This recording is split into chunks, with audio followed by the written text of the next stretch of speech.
대학교 한문과 교수셨는데요. 명예교수입니다, 지금. 이 강명관 교수님이 적은 노비와 쇠고기를 이제 읽었는데 참 재미있는 내용이 많습니다. 우리나라 사람은 소고기를 얼마나 좋아하는지, 원래 소는 농사의 가장 중요한 가축이기 때문에 도축을 엄히 금하였습니다. 소를 잡아먹으면 흉년이 든다. 이렇게 모두가 다 생각한 겁니다.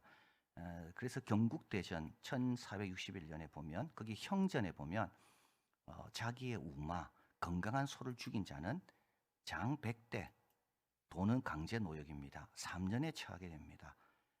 소고기를 먹은 자는 장 70대, 도 1년 반에 처하게 됩니다. 여러분 최근에 소고기 드셨다면 장을 70대를 맞아야 됩니다. 우리나라는 우리 유대인보다 더 강한 것 같아요. 사도 바울은 40에 하나 감한 매를 3번 맞았다 그랬는데, 우리나라는 한 번 매를 때리면 100대씩 70대씩. 참 우리 너무 엄격한 조선의 이런 나라인 것 같습니다.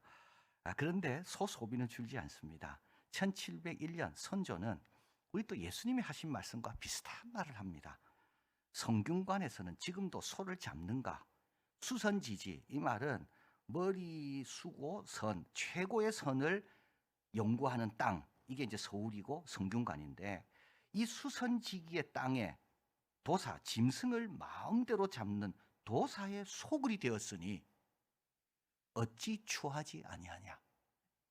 저 유생들과 그 선생들은 어찌 이것을 금하지 않는다는 말이냐? 조선 후기 박제가는 우리 조선 땅에서 매일 소 500마리가 도축된다고 말하고 있습니다. 1년이면 18만 마리고요. 그러면 조선 인구 2천만, 많이 잡으면 2천만인데, 그러면 100명당 한 마리를 1년에 먹는 겁니다. 그러면 안 많아 보이죠? 지금 우리가 100명당 몇 마리를 먹을까요? 한우신문에 의하면 1인당 소고기 소비량은 13.6kg입니다. 그러니까 이걸 제가 쫙 계산을 해보니까 지금 우리가 먹는 소고기 양의 한 반 정도를 조선시대 사람들은 먹은 겁니다. 많이 먹은 거죠. 근데 소 이야기는 여기서 끝나는 게 아닙니다. 한성에서 소를 도축하고 판매하고 하는데 독점한 자들이 있습니다. 이들은 누군가 하면 성균관의 관노비인 반인들입니다. 여기서 반인이란 말은 반은 인간이고 반은 짐승이라는 뜻이 아닙니다. 성균관을 반궁이라고 불렀습니다. 반궁은 제후가 세운 최고의 교육기관이 반궁입니다. 반궁이 있는 그 근처 마을을 반촌이라 불렀고, 그러니까 성균관들이 유생들이 와서 공부할 때 땔감도 떼줘야 되고 뭐 식사도 해줘야 되고 심부름도 해야 되는 그 관노비들이 사는 곳이 반촌에 살았는데, 이들을 반인이라고 부르는 겁니다. 그러니까 서울에서 백정은 없습니다. 서울에서 소를 잡고 소를 판매하는 사람은 전부 누구라고요? 반인이라는 겁니다. 왜냐하면 이 반인들은 노비기 때문에 수입이 없잖아요. 자기도 먹고 살아야 되는데, 그런데 유생들만 뒷바라지 하다 보면 생기는 게 없습니다. 그래서 조정에서 소 도축과 판매를 누구에게만 허락했냐면 반인에게만 허락한 겁니다. 그래서 여러분 뭐 옛날에 백정이 있던 분이 뭐 변화돼 가지고 뭐 성공했다, 이게 전부 틀린 말입니다. 백정은 없습니다, 서울은. 그래서 제가 이 강명관 교수님에게 편지를 보냈어요. 교수님, 우리는 백정이 교회 와서 변화됐다는 말을 들었는데, 그러면 그 백정입니까? 반인입니까? 답이 왔어요. 여러분 좀 이런 훌륭한 분이 되시길 바랍니다. 누가 좀 연락하면 답을 좀 잘해주세요. 신기영 목사님, 부족한 책을 읽어줘서 너무 감사합니다. 서울에는 백정은 없습니다. 그 당시 서울은 굉장히 폐쇄적인 도시이기 때문에 아무나 들어와 살 수가 없습니다. 그리고 반인에게만 허락됐기 때문에 백정이라는 것은 서울 밖에서 소를 잡는 사람을 백정이라 그랬지, 서울에는 백정은 없습니다. 자, 그래서 소 이야기는 여기서 끝나는 게 아닙니다. 자, 이 반인들이 이제 신분이 철폐되고 도축업은 이제 사업으로 바뀌게 됩니다. 이들은 더 이상 관노비가 아닙니다.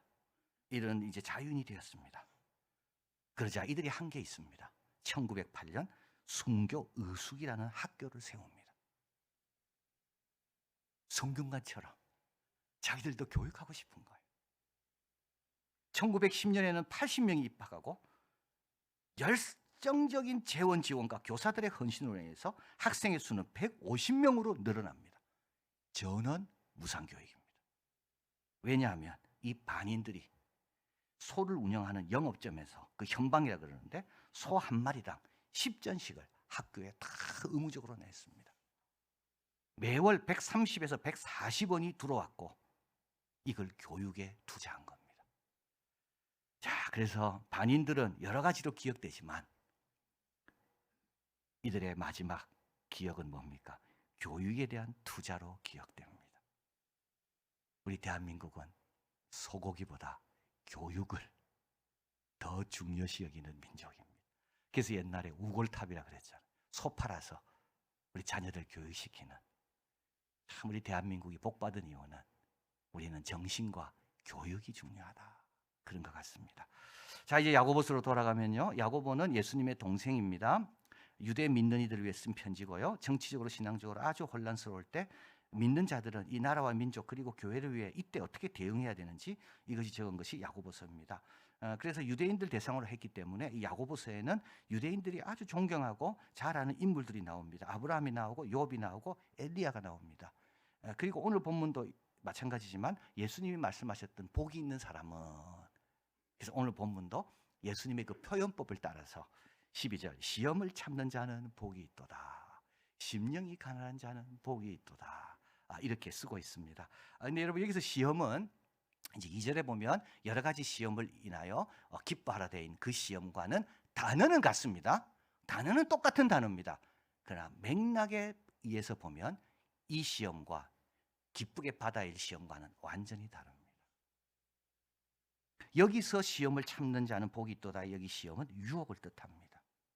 앞에서의 시험을 기뻐해야 되는 그 시험은 연단을 뜻하는 겁니다. 연단은 사랑해서 주는 거고요. 유혹은요, 이 사람 잘못되라고 하는 게 유혹입니다. 유혹은 악한 생각과 악행의 자극을 주는 겁니다. 안 그래도 우리 안에 악한 생각과 악한 마음이 많거든요. 근데 그런 것에 자꾸 자극을 줍니다. 이게 뭐라고요? 이게 유혹입니다. 왜요? 우리 넘어뜨리려고요.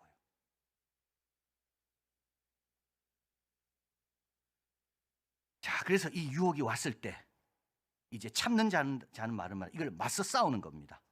이거에 대항해서 싸우는 겁니다. 이게 끌려다니지 않고 진리의 말씀을 붙잡고 싸우는 겁니다. 이걸 싸우는 사람은 옳다 인정함을 받은 다음에 하나님께서 자기를 사랑하는 자에게 약속하신 생명의 면류관을 받는다고 말씀합니다. 유혹에 맞서기 위해서 우리에게 필요한 것은 하나님 사랑이고 아버지의 기쁨이 뭘까? 아버지가 뭘 싫어하시고 뭘 좋아하실까? 이게 사랑입니다, 여러분.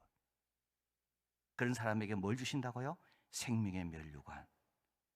이 말은 우리의 생명이 아주 풍성해지는 거예요. 유혹의 덫에 걸리면요, 오히려 생명이 정말 힘들어집니다. 그러나 유혹과 맞서 싸우면 내 생명의 면류관, 이 생명이 풍성해진다는 겁니다. 자, 13절 그러면서 말합니다. 사람이 시험을 받을 때 유혹입니다. 하나님께 시험을 받는다 하지 말지니 하나님은 악에게 시험 받지도 아니하. 여기 악이라고 되어 있죠. 유혹의 주체가 있습니다. 악입니다. 시험을 받지도 아니하시고 친히 아무 사람도 시험하지 아니하신다. 그러면 14절 왜 시험이 옵니까? 왜 유혹에 들어갑니까? 오직 각 사람이 시험을 받는 것은 자기 욕심에 끌려 미혹됩니다. 여러분, 욕심은 한마디로 뭐로 정의하면 좋을까요? 자기 만족입니다. 자꾸 나를 만족시키고 싶은 그게 내 욕심입니다. 자족하는 사람은 욕심이 없습니다. 이미 내 잔이 넘쳤다고 말하는 사람은요, 욕심이 없습니다. 그러나 내가 뭐 이것도 해야 되고 저것도 가져야 되고 남보다 앞서려면 저것도 내가 해야 되고, 이게 전부 뭡니까? 남을 위해서입니까? 자기 만족이죠. 근데 자기 만족은 이기적이 되기 쉽습니다. 여러분, 이기적과 자기 만족이 합쳐지면 어리석어집니다. 경솔한 사람이 됩니다. 자기밖에 생각 안 하거든요. 가족도 생각 안 하고 교회도 생각 안 하고 하나님도 생각 안 하고 굉장히 경솔해집니다. 그래서 어떻게 됩니까? 유혹의 지배를 받습니다. 유혹이 끄는 대로 따라갑니다. 이런 경우 욕심을 가리켜 도덕적 재앙의 촉매자라고 말합니다. 15절 욕심이 잉태한 적 죄를 낳고 죄가 장성한 적 사망을 낳느니라. 자, 어떻게 해야 됩니까? 16, 17절 내 사랑하는 형제들아 속지 마라. 자기 만족된다고 행복한 거 아니다. 속지 마라. 엉뚱한 데 가서 자꾸 구하고 있는데 속지 마라. 가장 좋은 은사, 다양한 거죠. 온전한 선물, 이거는 다 어디로 온다고요? 위로부터 옵니다. 근데 그분은 누굽니까? 빛들의 아버지입니다. 여러분, 빛이 얼마나 중요한지 아십니까? 아무리 좋은 게 주위에 있어도요, 빛이 없으면 그걸 잡을 수도 없고 누릴 수도 없습니다. 빛이 있기 때문에 여기 물이 있구나, 여기 내 사랑하는 사람이 있구나, 여기에 먹을 것이 있구나. 빛이 있기 때문에 아는 거죠. 빛이 없으면 아무것도 모릅니다. 이 말은 무슨 뜻이냐면 하나님이 주신 좋은 모든 것들이 내 옆에 있어도 하나님이 주시는 빛의 도움을 받지 않으면 하나도 못 알아본다는 겁니다. 그래서 하나님께서 제일 먼저 창조하신 게 뭡니까? 빛입니다. 빛이 있어야 그 다음 창조하시는 걸 다 알아보거든요. 정말 중요한 내용입니다. 없어서 못 알아보는 게 아닙니다. 하나님의 지혜의 계시의 빛이 비치지 않았기 때문에 나는 지금 못 알아보고 있는 거죠. 그리고 우리 하나님은 변함도 없으시고 회전하는 그림자도 없습니다. 주고 빼앗는 분이 아닙니다. 주신 것이 끝까지 열매 맺도록 하나님은 내일도 모레도 계속 동행하시며 도와주십니다. 이게 바로 빛들의 아버지입니다. 우리는요, 그러면 18절 그가 조물주 중에 우리로 첫 한 열매가 되게 하시려고 자기의 뜻을 쫓아 진리의 말씀으로 우리를 낳으셨느니라. 그 아버지가 우리를 어떻게 낳았습니까? 첫 열매가 되게 하시려고 자기의 뜻을 쫓아 진리의 말씀으로. 첫 열매라는 것은 앞으로 열매가 많이 맺힐 겁니다. 그래서 우리를 그 첫 열매로 삼으신 거죠. 그리고 자기의 뜻을 쫓아. 우리 하나님은 즉흥적으로 우리를 예수 믿게 한 분이 아닙니다. 오랜 계획이 있었습니다. 그리고 진리의 말씀으로 나왔습니다. 여러분, 우리는 다르게 태어난 게 아니고요, 진리의 말씀으로 태어났기 때문에 우리는 본질적으로 말씀 없이는 안 되는 사람입니다. 자, 그래서 베드로전서 1장 2절 갓난아이들과 같이 순전하고 신령한 젖을 사모해라. 이는 이로 말미암아 너희로 구원에 이르도록 자라게 하려 함이라. 우리는 말씀으로 태어났기 때문에 말씀을 먹어야 자랍니다. 그러면 말씀을 먹을 때 어떻게 해야 됩니까? 21절 더러운 것과 넘치는 악을 내어버려라. 시기와 더러운 것들, 비방하는 말들, 이런 것들이 있으면 귀가 막히는 겁니다. 왜 바리새인들은 예수님이 그렇게 설교해도 못 알아들을까요? 귀가 막혔거든요. 예수님 볼 때마다 화가 나고 예수님에 대한 시기심, 귀가 열려야 돼요. 이런 걸 버려야 됩니다. 영혼이 깨끗해야 귀가 열립니다. 자, 그래서 귀가 열렸습니다. 이제 말씀이 들리기 시작합니다. 그 다음에 이 말씀이 어디로 와야 되는가 하면 마음에 심겨야 됩니다. 내 중심까지 말씀이 미쳐야 됩니다. 말씀까지 중심까지 미치려면 나는 어떻게 해야 됩니까? 악을 버린 다음에는 온유해야 됩니다. 겸손합니다. 여러분, 이 두 단계가 꼭 있어야 돼요. 마음이 깨끗해야 되고요, 그 다음에는요, 말씀 앞에 겸손해야 돼요. 그러면 말씀이 귀로 들어와서 내 중심에 딱 자리 잡는 겁니다. 자, 그리고 나서 22절 도를 행하는 자가 되고 듣기만 하여 자신을 속이는 자가 되지 말라. 이제 중심에 왔으면 용기를 가지고 이제 믿음을 가지고 행하는 겁니다. 25절 자유하게 하는 온전한 율법. 이때 자유가 찾아오게 됩니다. 그리고 이 사람은 그 행하는 일에 복을 받으리라. 팔복이죠, 팔복. 누가 복이 있습니까? 시험을 참는 자가 복이 있고, 누가 복이 있습니까? 그 말씀 듣고 중심에 새기면서 그대로 실천하려고 노력하는 자가 복이 있다. 자, 조선의 성균관 관노비 이 반인과의 소고기 이야기는 학교로 세우는 걸로 끝나지 않습니다. 성균관의 관노비 이 반인들 가운데 우리 기독교인들에게, 우리 한국 교회사에게 너무나도 유명한 분이 있습니다. 박성춘입니다. 1862년 그는 관작골 관운동에서 태어났습니다. 그래서 제가 우리 교수님께 물어본 거죠.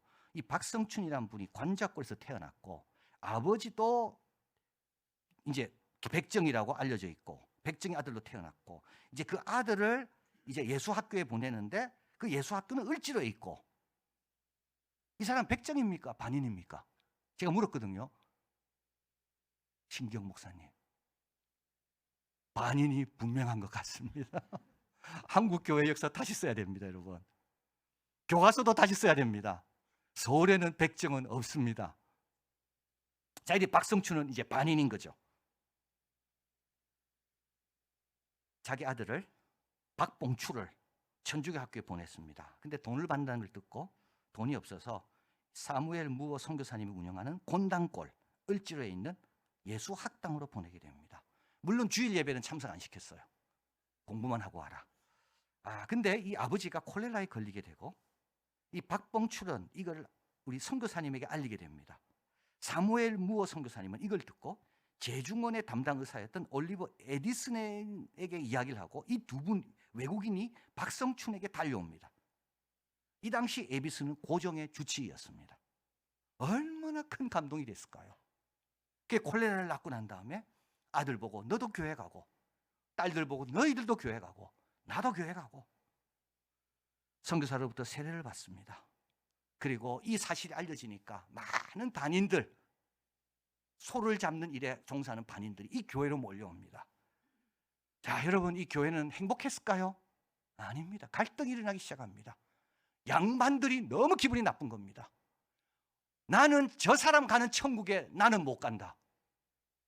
우리 그런 말 많이 하죠. 당신 천국 가? 나 안 가. 아니, 쌍놈이 가는 천국에 내가 천국 간다고? 그리고 양반들이 이렇게 말했습니다.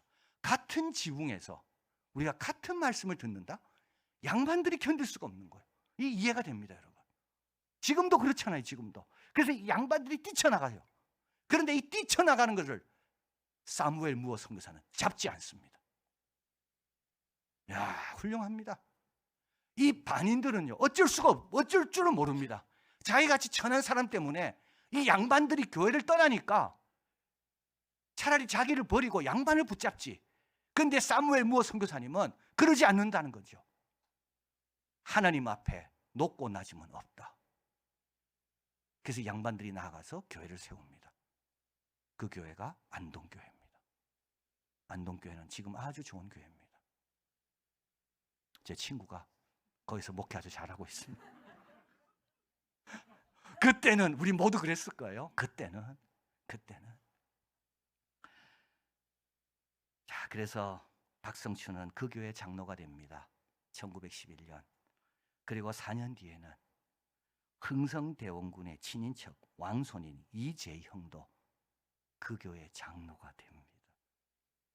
여러분, 이게 천국입니다. 박성춘의 아들 박봉출은 후에 이름을 박서양으로 바꾸고 세브란스에 입학하여 1회 졸업생, 조선인 최초의 서양인 의사가 됩니다. 그리고 만주로 갑니다. 거기에 병원을 세우고 독립운동에 크게 기여합니다. 세브란스가 자랑스러워하는 동문 박봉출, 반인의 아들이었죠.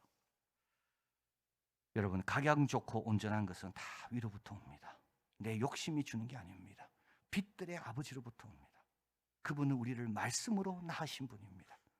여러분, 자기 만족보다 하나님을 더 사랑하려고 하시고요, 하나님으로부터 멀어지게 하는 그 유혹에는 당당하게 맞서시길 바랍니다. 그리고 말씀 앞에는 겸손과 순전함으로, 그리고 들은 말씀 실천하려고 노력한다면 우리의 생명은 풍성해지고 우리를 첫 열매로 낳으신 그 놀라운 뜻에 쓰임받는 우리들이 다 될 줄을 믿습니다. 사랑하는 하나님, 감사합니다. 참 저희들을 진리의 말씀으로 낳으시고 첫 열매로 우리를 삼아주시니 얼마나 감사한지요.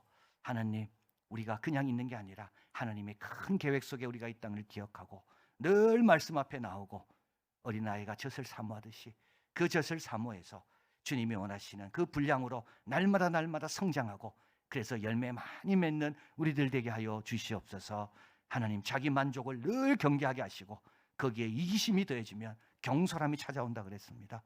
늘 주님 앞에 엎드리고 예수님이 가르치신 기도, 사도신경 10계명으로 늘 간구하는 가운데 우리의 영혼은 우리 아버지처럼 넓어지고 커지고 깊어지는, 그래서 승리하고 영광 돌리고 주님이 원하시는 그 복된 길로 가는 우리들이 다 되게 하여 주시옵소서. 모든 말씀 예수 그리스도 이름으로 기도하옵나이다. 아멘.